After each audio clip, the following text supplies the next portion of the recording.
Bonjour à tous et bienvenue pour cette nouvelle vidéo de l'aumônerie qui j'espère sera la dernière. Aujourd'hui, on va parler de sainteté et de l'appel à la sainteté pour chacun. Pour cette vidéo, je me suis servi du livre du pape François qui s'appelle La joie et l'allégresse, Gaudete et exultate, qui nous parle du chemin de sainteté que nous propose le Christ. D'abord, qu'est-ce que c'est que la sainteté et pourquoi vouloir être saint ? On s'imagine que devenir saint, c'est réservé à des personnes extraordinaires. Et vous en connaissez certainement beaucoup des grands saints célèbres. Eh bien non. La sainteté, c'est ce que le Christ veut pour nous. Une vie pleine afin d'atteindre le bonheur pour lequel on a été créé.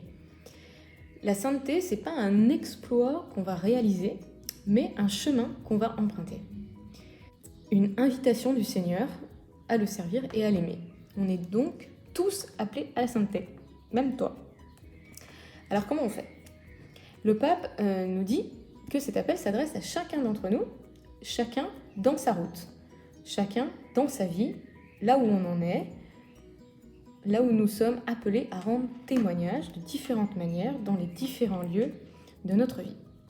Cet appel, c'est choisir Dieu tous les jours. Il s'agit d'appliquer le commandement de l'amour que vous connaissez bien, aimez-vous les uns les autres comme je vous ai aimé. Et laisser l'Esprit Saint guider notre vie. Donc c'est Dieu qui t'invite à faire ce que tu peux, tout ce que tu peux, et à demander le reste par la prière, laisser l'Esprit Saint nous guider. Le Christ doit demeurer la boussole de notre vie, et ça, c'est la charité qui va nous aider. Qu'est-ce que ça change dans ma vie de prendre ce chemin de sainteté ? Être saint, ce n'est pas rechercher une vie confortable. C'est pas, le Christ ne nous promet pas une vie bien paisible, au contraire. C'est continuer à être révolté devant l'injustice du monde, c'est vivre avec générosité, c'est être le changement qu'on veut dans le monde, donc ça implique de se bouger. Le pape François a toujours dit aux jeunes, sortez de vos canapés, un chrétien c'est pas quelqu'un qui reste sur son canapé à regarder la télé.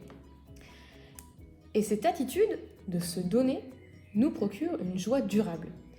Pas une joie passagère, une vraie joie qui dure, car c'est avec la certitude d'être aimé, bien plus encore par le Seigneur, qu'on peut nous-mêmes se donner. Et on agit pas que pour nous-mêmes, on le fait pour les autres et pour Dieu. Et ça nous donne une vraie joie. Alors sur ce chemin de sainteté, est-ce que nous sommes seuls ?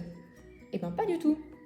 Pour nous aider sur ce chemin, nous sommes soutenus et encouragés par tous les saints qui nous ont précédés. Alors vous allez me dire, comment c'est possible ? Tous ces gens-là sont morts. Eh bien non.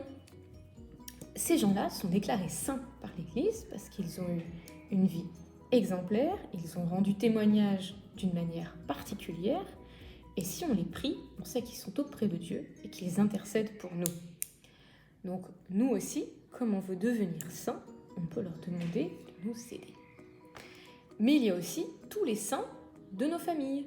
Une grand-mère, une tante, une maman, une personne qui a eu pour nous une grande importance dans notre vie de foi, qui a eu une vie exemplaire et que l'on peut aussi prier et prendre en exemple.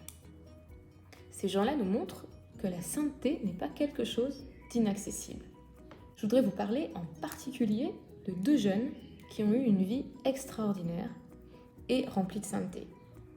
Alors la première, c'est Chiara Luce, qui est née en 1971, c'est pas si vieux que ça.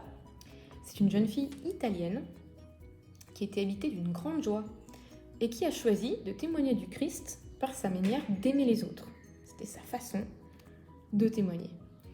Elle va mourir d'un cancer très jeune, à 17 ans, et sa vie reste une vie normale, mais habitée d'une joie surnaturelle qui va marquer tout son entourage et tous ceux qui l'ont connue. Un autre personnage que vous connaissez peut-être, c'est Pier Giorgio Frassati, parce qu'il est le patron des Journées mondiales de la jeunesse, particulièrement pour vous les jeunes. C'est le saint préféré de Don Jean-Baptiste parce qu'il adorait la montagne. Il est né en 1901, et c'était un jeune homme un peu turbulent, qui n'était pas bon à l'école, qui ratait ses examens, mais qui aura une vie complètement donnée aux autres. Et surtout, sa grande caractéristique, c'est qu'il va bannir la tristesse de sa vie, par la force de la foi. Il disait toujours, quand on est chrétien, on est dans la joie, et il ne faut pas qu'on soit dans la tristesse.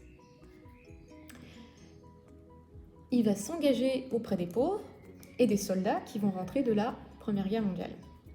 Ce qu'on peut retenir, c'est qu'il dira que la charité seule peut servir de but à toute une vie. Il va mourir de maladie à 24 ans, et c'est seulement à son enterrement que sa famille va découvrir le nombre impressionnant de personnes qu'il a aidées au cours de sa vie, qui sont venues lui rendre un hommage. Donc c'était quelqu'un aussi qui avait de l'humilité. Il ne proclamait pas sur la place publique dès qu'il faisait une bonne action, c'était quelque chose de naturel pour lui. Donc ces deux saints, ces deux exemples, de saints qui ont une vie particulièrement remplie de joie, la vraie joie durable que nous procure ce chemin de sainteté.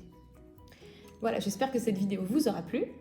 En attendant de vous revoir en vrai, très rapidement, on espère, soyez toujours joyeux et priez sans cesse. Salut!